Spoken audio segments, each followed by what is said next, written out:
कि क्या मधुमेह के रोगियों के लिए सुबह की सैर करना फ़ायदेमंद होता है। जो लोग सुबह और शाम दोनों टाइम सैर करते हैं वो अपने मधुमेह की बीमारी में काफ़ी हद तक गिरावट पाते हैं। कहने का मतलब ये है कि उन्हें डायबिटीज़ डे बाय डे कम ही होती है। पैरों की मांसपेशियों पे सबसे ज़्यादा असर होता है मधुमेह का, इसी वजह से पैदल चलना बहुत ज़रूरी है।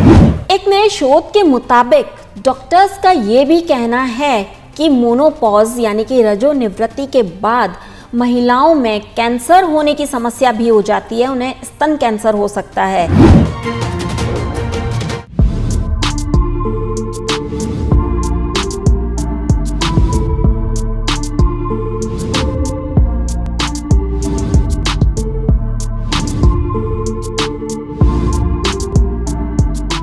नमस्कार, D5 चैनल हिंदी देख रहे दर्शकों का मैं वंदना स्वागत करती हूँ। आप देख रहे हैं प्रोग्राम टेक केयर और इस प्रोग्राम में हम आपके ही सवाल का जवाब देने की कोशिश करते हैं। हमारी कोशिश रहती है कि आप हमारे जवाब से संतुष्ट हों।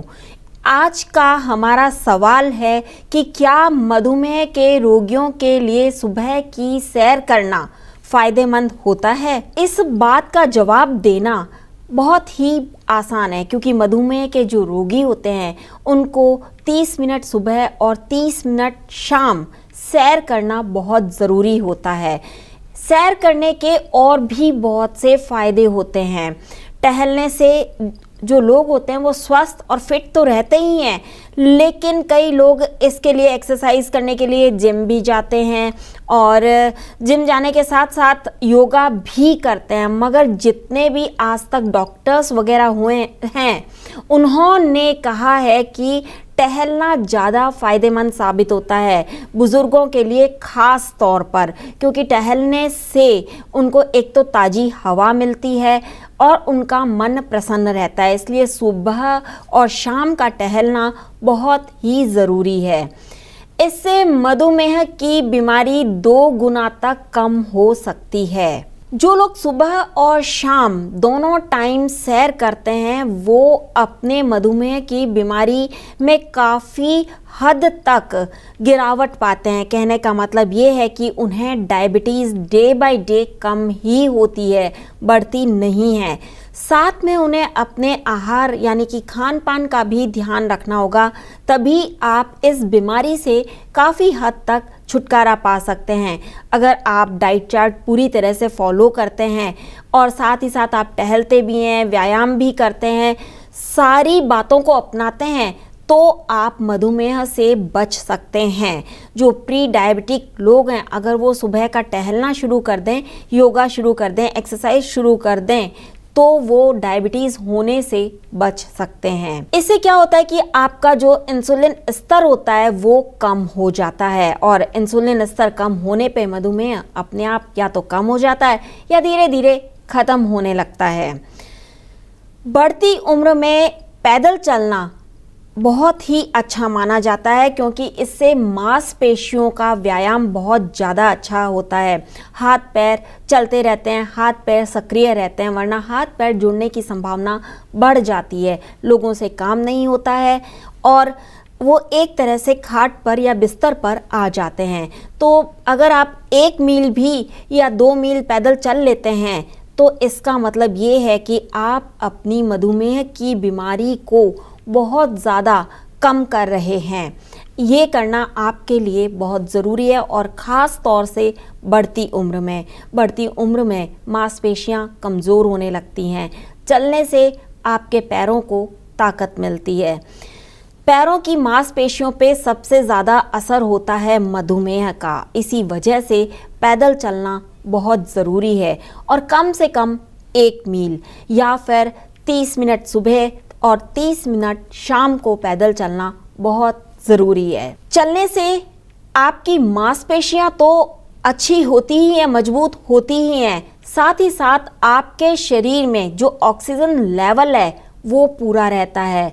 ऑक्सीजन की जो कमी होती है वो पूरी हो जाती है। ऑक्सीजन लेवल ठीक रहेगा तो आप काफ़ी सारे रोगों से बचे रहेंगे। और आप बिना थके हर काम कर पाएंगे। डायबिटीज़ रोगियों को टहलने के साथ साथ वजन कम करना भी बहुत ज़रूरी होता है। वैसे तो कहा यह भी जाता है कि जो इंसान टहलता है वो 150 कैलोरी कम कर देता है, यानी कि 1 घंटे की सैर आपकी 150 कैलोरी बर्न कर देती है। इससे आपके वजन को कंट्रोल करने में मदद मिलती है और वजन नियंत्रित होगा तो शुगर लेवल भी कंट्रोल में रहेगा, क्योंकि ज़्यादा भूख लगेगी, ज़्यादा खाएंगे तो अपने आप ही शुगर लेवल बढ़ जाता है और ऐसे में शुगर को कंट्रोल करना मुश्किल हो जाता है। इसलिए बेहतर है कि आप पैदल ज़रूर चलें और अपने आप को इतना थका दें कि रात में आपको नींद भी बहुत अच्छी आए, जिससे कि आपको कोई तनाव ना हो। स्ट्रेस भी मधुमेह पर सीधा असर डालता है। अगर आपको स्ट्रेस है, चाहे वो किसी भी कारण से है, तो आपका शुगर लेवल बढ़ जाएगा, यानी कि आपकी डायबिटीज़ बढ़ जाएगी। इसलिए जब आप टहलते हैं तो आपका मूड भी काफ़ी अच्छा होता है और आपका जो स्ट्रेस लेवल है वो बहुत कम हो जाता है। टहलने से स्ट्रेस लेवल कम होते ही आपका ब्लड शुगर कम होना शुरू हो जाता है, क्योंकि आप स्ट्रेस से कुछ हद तक बाहर आ जाते हैं। इस वजह से टहलना तनाव को कम करता है। तनाव को वैसे भी और तरीकों से भी कम किया जा सकता है। आप अपनी बातें किसी दूसरे इंसान को बताकर, अपने परिवार के सदस्यों को बता करके कम कर सकते हैं, लेकिन टहलना बहुत ज़रूरी है। टहलने के साथ साथ आपका मूड अच्छा होता है, साथ ही आपके अंदर हवा का इंटेक अच्छी तरीके से होता है, ऑक्सीजन अच्छी तरह से पहुंचती है, स्ट्रेस कम होता है, आपकी शक्ति में इजाफा होता है। शुरुआत में आपको लग सकता है कि आप थोड़ा बहुत चलने के बाद थक गए हैं, मगर थोड़े टाइम बाद आपको आदत बन जाएगी और ये आदत धीरे धीरे आपके शुगर लेवल को बेहतरीन तरीके से कंट्रोल करेगी। टहलना ना सिर्फ तनाव को, स्ट्रेस को कम करता है, बल्कि ये आर्थराइटिस से भी आपको बचाता है, क्योंकि टहलने से आपकी हड्डियां, आपके जोड़ काम करते हैं। सभी जोड़ अगर काम करते रहेंगे प्रॉपर तरीके से तो आर्थराइटिस की समस्या होगी ही नहीं। इसलिए टहलना आपको आर्थराइटिस से भी बचाता है। इस वजह से भी आपको टहलना ज़रूर चाहिए। 30 मिनट सुबह और 30 मिनट शाम मधुमेह के रोगियों को खास तौर पर टहलना चाहिए। आर्थराइटिस की जो दवाएं होती हैं उनमें शुगर काफ़ी मात्रा में होती है, तो जब भी आप डॉक्टर के पास जाएं तो उन्हें ये ज़रूर बताएं कि आपको शुगर है, ताकि वो आपको शुगर फ्री मेडिसिन दे सकें। इसके अलावा टहलें ज़रूर, हड्डियों को ज़रूर मजबूत बनाएं। और तो और जो महिलाएं रजोनिवृत्ति के, यानी कि कहने का मतलब ये है कि जो महिलाएं रजोनिवृत्ति के दौर में पहुंच जाती हैं, अगर वह दिन में लगभग 1 मील पैदल चल लेती हैं तो उनके शरीर की हड्डियां कमज़ोर होने की संभावना कम हो जाती है या फिर ख़त्म हो जाती है। इसलिए भी आपके लिए टहलना बहुत ज़रूरी है। मोनोपॉज की स्थिति में ऐसा करना बहुत ज़रूरी है, नहीं तो उसका सीधा असर आपकी हड्डियों पर पड़ेगा। अगर आपकी उम्र बड़ी है तो आप रोज़ ज़रूर पैदल चलें, रोज़ ज़रूर टहलें। इससे आपकी उम्र और ज़्यादा लंबी होगी। एक नए शोध के मुताबिक 75 मिनट तेज स्पीड से टहलने से आपकी उम्र 1.8 साल तक बढ़ सकती है।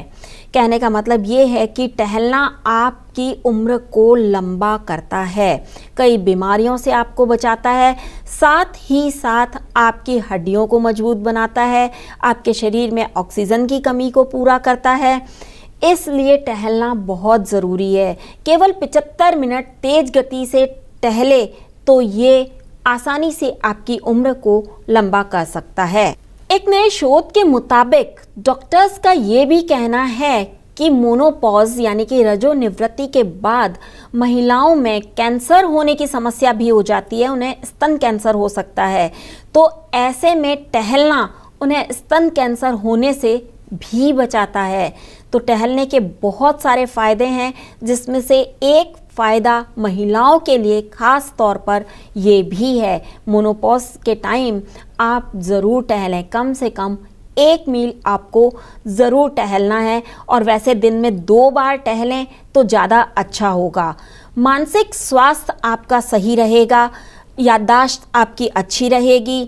टहलने से याददाश्त पर सीधा असर पड़ता है, चीज़ें आपको याद रहनी शुरू हो जाती हैं। टहलते समय आप प्रकृति के करीब होते हैं, और प्रकृति के अंदर आसपास आप जो भी देखते हैं वो आपके दिमाग में फिट हो जाता है। तो इस तरह से आपकी याददाश्त तेज होती है। अवसादग्रस्त और नकारात्मक सोच वाले लोग, यानी कि जो लोग डिप्रेशन में हैं या फिर जिनके थॉट्स हैं, उन लोगों के लिए टहलना बहुत ज़्यादा फ़ायदेमंद साबित होता है। इससे वो प्रकृति के करीब आते हैं और उनमें पॉजिटिविटी भरती है, उनमें पॉजिटिव विचार उत्पन्न होते हैं, वो नकारात्मक से बाहर आते हैं, वो डिप्रेशन से बाहर आ जाते हैं। टहलते वक्त आप कई रिश्तेदारों से मिल सकते हैं, परिजनों से मिल सकते हैं, इसके अलावा अपने दोस्तों से मिल सकते हैं, जिनसे कि आप खुलकर बात कर सकते हैं। तो आपका तनाव, आपका स्ट्रेस कम होगा, और ये सब कम होने से आपका शुगर लेवल भी कंट्रोल में रहेगा, शुगर लेवल भी कम होगा। टहलने से शरीर में कोलेस्ट्रॉल की मात्रा भी कंट्रोल में रहती है। कोलेस्ट्रॉल जो कि हृदय रोग, उच्च रक्तचाप को बढ़ा देता है, वो कंट्रोल में रहता है। टहलने पर आपका बीपी हाई नहीं होगा, आपको ऑक्सीजन का इंटेक पूरा होगा तो बीपी वैसे भी नहीं बढ़ेगा। यदि आप 30 मिनट की वॉक रोज करते हैं तो आपका कोलेस्ट्रॉल लेवल तो ठीक रहता ही है, साथ में ब्लड शुगर लेवल भी ठीक रहेगा, जो कि शरीर के लिए, जो कि आपके स्वास्थ्य के लिए बहुत ज़्यादा ज़रूरी है। तो अब आपको आपके सवाल का जवाब मिल गया होगा कि मधुमेह के रोगियों के लिए टहलना क्यों ज़रूरी है। मधुमेह के रोगियों के लिए टहलना ज़रूरी नहीं बल्कि बेहद ज़रूरी है। 30 मिनट सुबह की वॉक और 30 मिनट शाम की वॉक। अगले एपिसोड में हम आपसे फिर मिलेंगे आपके नए सवाल के साथ में, और आपके अगर कोई सवाल हैं तो हमें कमेंट बॉक्स में ज़रूर लिखें। साथ ही D5 चैनल हिंदी भी सब्सक्राइब करें। तो फिर अगले एपिसोड में मुलाकात होगी। Till then, bye bye and take care.